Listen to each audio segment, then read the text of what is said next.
Bon, comme notre temps est en train de finir, je veux qu'on aborde aussi le cas du Togo. Bon, dans nos États africains, faire face à la vie chère est un défi complexe, car elle touche à la fois les politiques publiques, les ménages et les réalités locales.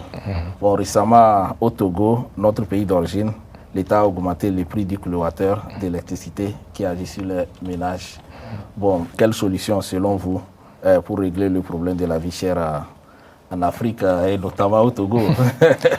Parce que ça se passe un peu partout en Afrique. Oui, effectivement.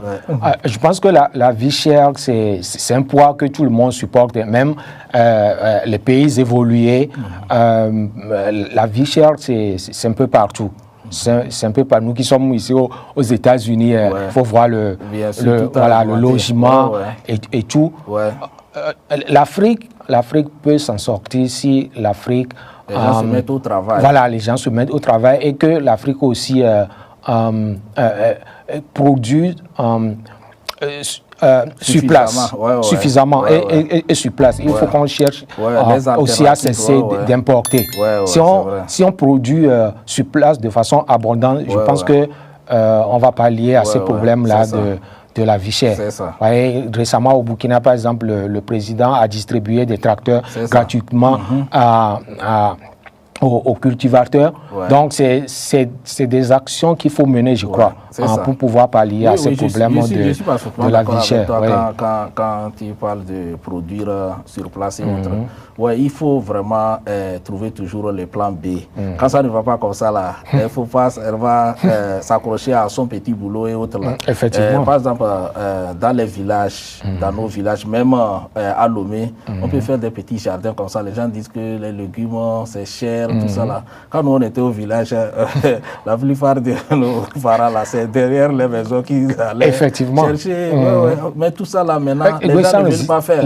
Donc, c'est des trucs qui vont aider à réduire les dépenses, c'est-à-dire les dépenses nécessaires, par exemple le loyer, l'électricité et autres là. Au moins si là, au niveau de la nourriture et autres là, les petits trucs, les légumes là, on peut faire ça, ça peut en même temps aider quoi. Effectivement, ça peut régler beaucoup. J'ai une minute en tant qu'enseignant. Quel conseil pouvez-vous partager avec les élèves pour les aider à mieux naviguer à travers leur parcours éducatif et aussi à se préparer à la vie au-delà de l'école?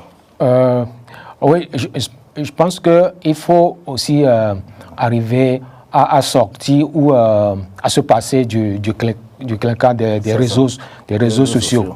La plupart du temps, on remarque qu'il y a aujourd'hui, il y a les vidéos et tout, les réseaux sociaux, ça divertit.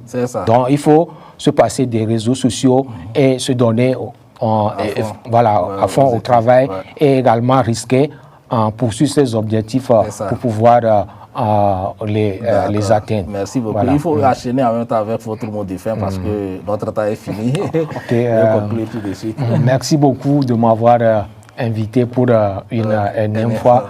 J'invite les uns les autres à se procurer de mes œuvres et découvrir mon univers littéraire.